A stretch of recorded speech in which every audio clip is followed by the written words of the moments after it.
Hey, how's everyone doing? This is Oz with Oz Mechanics, and on today's video we have this 2016 Jeep Cherokee right behind me. So the issue with this Jeep Cherokee, customer was complaining while they're driving and they hit a bump or they make a hard sharp turn, the vehicle basically, all the cluster lights start to turn on and the steering wheel gets really hard and he doesn't like that kind of stuff. So how about in today's video we try to figure out this vehicle and give the vehicle back to the customer. All right, so we're inside the vehicle now, and like I stated, whenever they go over a bump or they turn really hard, they notice that the cluster lights all kind of illuminate and the steering wheel gets pretty hard. So right now it's pretty hot inside this vehicle, but they told me that this is kind of intermittent. They did state to me that whenever the lights turn on, everything is illuminated, but then the next day you turn it on and nothing. And that's what we got right now. So what we can do right now, we can go ahead, take it for a test drive, see if it acts up. But he did say that it kind of happens intermittently. So how about we look at some codes and then test drive it and then see what happens. All right, so we have our top-down Phoenix Max right here, and let's see what we get. All right, so it's a 16 Cherokee. Let's do this high-speed scan. Oh, look at that. All right, so we have only 2 modules that are acting up. And let's see. Electric power steering, invalid ABS, and then ABS is invalid power steering control module. This is kind of funny. So both of them are like, hey, you're the wrong one. Hey, you're the wrong. Kind of reminds me of that little meme with the Spider-Man pointing at each other. Yay, you're bad. All right, well. So now this is the codes that we have. What I want to do next is, how about let's give it a little test drive. So let's just let's go to a parking lot that has some bumps and some, where I can turn a lot. And let's do this in a safe environment. Let's see if we get any codes. Let's see what happens. Let's see if any of these lights turn on. So let's go to this parking lot. Woo! All right. So as you can see, we have a nice parking spot right here. And just to let you know, my shop is literally right there. So it wasn't a long drive. I literally just drove, and look at this. Check engine light, park, ABS, traction. And like the customer stated, right now it feels kind of loose, but then when I was driving, it felt a little bit tight. So all the indications that the customer brought up, I forgot that I did bring this up, but they did say that the steering wheel got a little bit tight. Now let's see what codes we have. All right, so we have our Phoenix Max right here. Let's go back. All right, so let's do a high-speed scan. All right, so we can check this. Implausible left front speed signal. Left signal. Implausible left speed signal. Data received. Implausible data received on a park brake. All right, so we have speed signal and implausible data speed. So what can that be right there? Well, we can go to our ABS and we have a left front speed signal. And one thing I did notice, let me see if it does it right here. When we move, it was making like a clicking noise when I was hitting the brakes. It's not doing it now, but it was making a clicking noise. So now what I want to do is go to speed signal. So we're going to enter right here. Look at our data, go to our speed signal, and how about we just go forward? So, all right, so we're gonna go forward and see what they read. oh man. All right, so it's not reading at all. When we turn to the left, does it do anything? When it turns to the right, does it show anything? Nothing.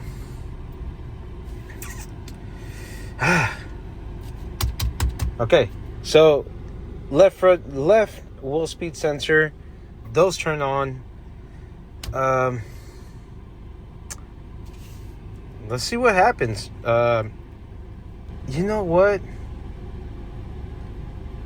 I think I remember something. This has been left at my shop for almost a couple of days, more than a couple of days. Last week, he did leave me a voicemail. He did bring something up. Let me get back to the shop. Let me check this out. I think he brought up something that's important about this. And now it's kind of getting to me. I'm remembering now. I think this vehicle is wrecked.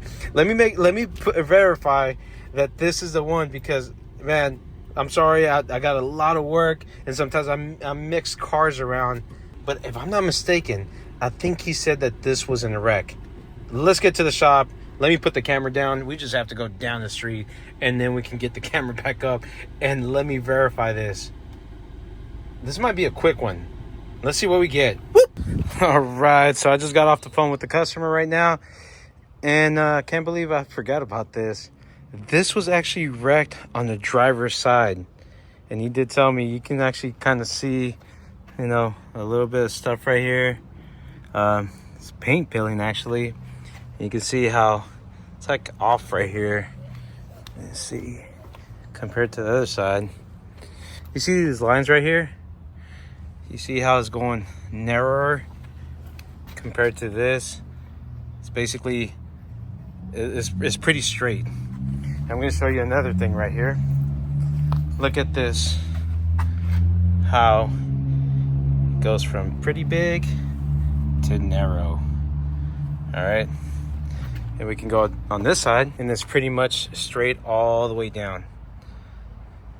So that's just a little trick I learned from Wheeler Dealer. Let's see this right here. That's pretty much straight. As you can see, a little bit of crookedness just right there. Kind of bulges in. But yeah, so this side was wrecked, and this is the one that's acting up. So how about we start going down there and start checking stuff out. I did notice a big old chip right here, and I don't know if it has Bondo there, so you know, right here you can feel a little bit, but we're gonna start looking down here. We're gonna start seeing what we have and check it out. So yeah, this is crazy. This wasn't a wreck, and they did tell me too that whenever this happens too, we get lost communication codes. We didn't have none of that, so it's kind of crazy because they said that this issue was intermittent. It didn't happen a lot, but as soon as I drove out, as you can see right here, the parking lot was over there. Literally, we didn't drove a small distance to get to there. But we're gonna start checking this out. I might take the tire off. If we look down here, it doesn't look too bad.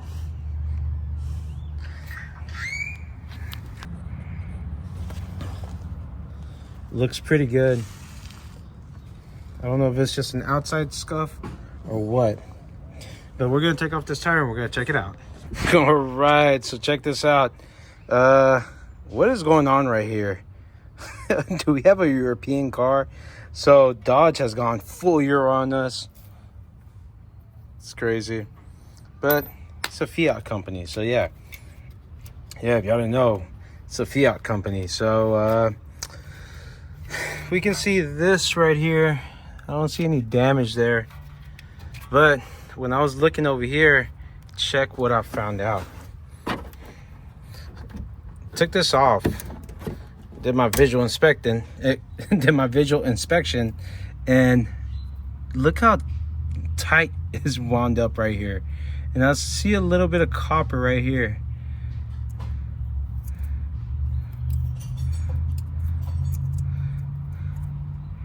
Man, look at that right there.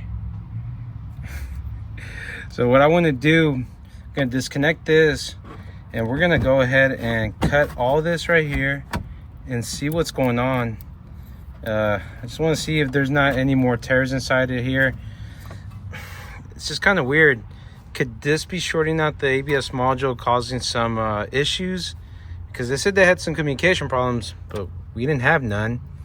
And they're stating whenever they turn or hit a bump,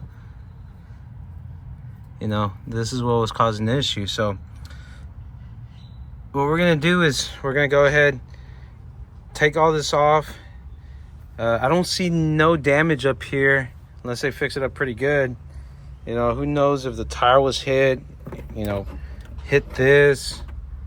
I really don't know. I don't see no shorting out marks on there, streaks. So we're just gonna go ahead, take this off and look at this, but we can clearly see that we have an opening there, and we're gonna see what we find out. And hopefully we don't have to replace the sensor too, but I don't know if there's an internal, you know, short on this one as well that's causing all those problems. So we're gonna look into this first and see what we find out. All right, so we have this out right here, and the only thing I can see is just this. But like I said, the only weird thing is that only this part was really tied in. These were really touching. Everything else was kind of just hanging there, as you can see. So now what I want to do, hook everything back on together, and then we're gonna spin this and see what's going on. But yeah, this is the only thing that was right there. Other than that, I don't see any other tears on this side. I did the pull test, so most likely what I'm gonna do, I'm just gonna verify what's going on. I'm really hoping that this didn't short out the ABS module. That's what I'm just really hoping for, that didn't happen. But we'll see what happens, and we'll look a little bit more into those codes. But I want to show you something extremely cool. Let me turn the camera around. All right, so it is a hot day here, but look, this is really, really cool. How cool is that? My sister bought this in San Antonio. I thought those were really cool. But look, this is the coolest thing. It's solar. So it's really cool because if you take it off your head, it doesn't turn on. It has like a sensor inside, and it stays on. It stays running with solar, and it has an exhaust as well, as you can see right there. But look, it's not on my head. It did turn off for a second. But man, if I can find the link on this one, Vent Hats, that's the name of the company. If you want one of these, I don't care. These are freaking cool. I'm gonna be mowing the lawn with this on. You know, this is amazing. I like this. All right, let's take the focus off of this. Let's move back to the front. All right, so like I said, we're gonna hook this back up. But yeah, let's go ahead, do that. I'm just gonna put this on first before we get on the other side. I just want to see, by releasing some tension, if that's gone. Because the other thing we can do is check for bias voltage, man. But I'm just gonna pull the other side off, and I want to see if that code comes out, man. I'm just kind of curious. Hopefully this doesn't have any internal fault right here, and that's what I want to look for, because we could actually check the resistance on this, but this is pretty much universal. We can do left to right, and it can just be a quick little test. So first and foremost, hook this up, get our scan tool, see what we get whenever we turn this. All right. All right, so we have both wheels up, everything's connected. This is spread apart right here. This is a moment that we've been waiting for. We're gonna see if we can turn this, and look at that. So now both of them have communication. Now the thing is, this is the thing that's been kind of ticking me off. That code, is it gonna come off? So why is it not coming off? Implausible left front speed signal received. But we just saw right now that it did receive it. So why is it still showing that? Okay, that came off.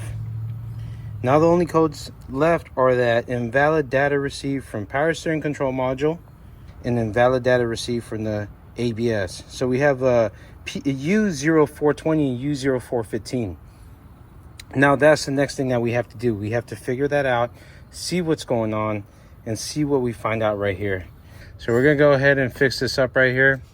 So I'm gonna disconnect this. I do have a video where I show how to take off the pins right here.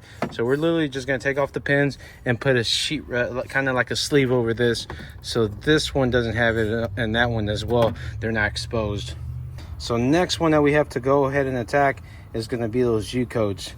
But what I wanna do is, once we fix this up, we're gonna go ahead and give it a test drive and verify if that code doesn't pop up anymore, and then we got speed signal when we're driving. So let's put everything back on together.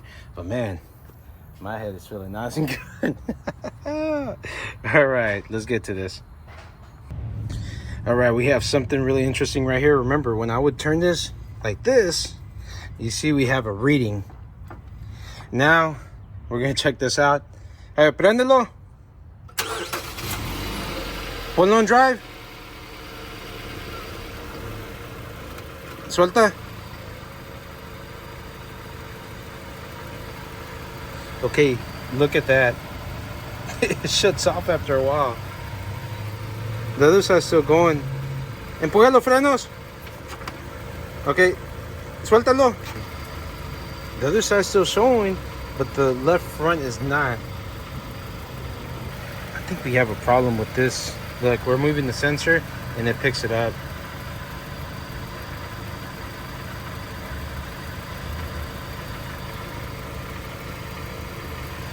I think we have a problem in the sensor. You see, it's jumping up and down. The right front is staying pretty consistent. This one is jumping up and down. We're gonna go ahead and change out this speed sensor and then go from there. This is pretty awesome. Apágalo. All right, let's check this out, man. This is some pretty cool stuff right here. That just saw. I was just trying to move this around, and this is what it showed. So let's go get a brand new wheel speed sensor and see what we find out. This is getting crazier and crazier. All right, so now we have this brand new wire right here. As you can see, this is the old one that we had on there. Remember, we're moving it right here, and that's when it started acting up. So now what we're gonna do, kind of, let's have this right here so we're not getting that. Let's go inside. We're gonna turn on the vehicle. My helper already left home, so, but we have everything jacked up on jack stands. So let's turn this on, and we're gonna see and verify if our wheel speed is not dropping down like last time. So all right, so we got our key. Let's turn it on. We have our scan tool outside, so now let's put it in drive and let's see what we get. All right, check that out right there. As you can see, our wheel is moving, and now we are having a consistent mile per hour. I wish I put it on the graph, because before it was dropping down a lot. As you can see, this is a little bit more steady. I might just do that for y'all, but we were moving this and then it would act up. This one is not. Remember, back then it would drop down a little bit. I wish I should have done that, but it would drop down. Now what I want to do is we're gonna put this back in park, because we don't want this vehicle to do anything right here. So now I want to clear these codes. Oh, bro, check that out. That is crazy. Remember, when we had the other one, it was actually still showing codes on the actual EPS and the ABS. This one is not showing it anymore. I just want to cycle the key. That is awesome. Why even put the other one back on there? I think we're just wasting time. This is really cool. Let's go back. A high-speed scan. Come on, cross our fingers. Come on, baby. Remember, the PCM, I don't think we actually cleared that one. So right front wheel speed sensor range performance. And I'm pretty sure, okay, the issue that's having that range performance, I'll tell you that, is because one has a wheel and one doesn't have a wheel. So that's why it's actually a little bit slower. I'm not worrying about that right now. Remember, no wheel and the other one has a wheel. So there is a performance issue. I don't have to worry about that. But the main thing right here is that the ABS and EPS light are off. They don't have that anymore. This is really freaking cool, man. This is amazing. Have you ever run into that kind of stuff right here? This was an issue because, remember, we just asked some questions. The problem was that the vehicle was hit on the left-hand side, driver's side. So when the vehicle was hit on the left-hand side, most likely something happened on the wheel, and it caused that fraying on the wire and another internal problem on the wheel speed sensor that caused all this issue. This is pretty amazing, man, right here. Man, let me know what you would do on this diagnosis. Let me know your process. Let me know what difference you would probably do. I don't know. I'm always kind of curious what other subscribers or other people would do on this. This is my thing right here. I'll start asking questions. I want to know what the customers know about this vehicle, because end of the day, they might keep something away from you, and that might be the catalyst to fixing up this vehicle. The catalyst to this was, we knew that this had a wreck on the left hand side, and most likely something happened on that front wheel which caused that fraying, and maybe most likely, or well for sure we know, a problem internally into that wire. Now we don't have those codes right here, but before I let this go, I am going to take it on a nice little test drive. Remember, last time we just barely went out and I already threw those codes. So once we put that on, we should check everything out, and I will verify up here and let you know that everything right here is green. So there you go. What do you think of this video? If you do like this video, put a big thumbs up, and don't forget to hit that little notification bell to get out brand new videos coming out from Oz Mechanics. Y'all take care. Y'all have a nice day. And big ups to the sombrero.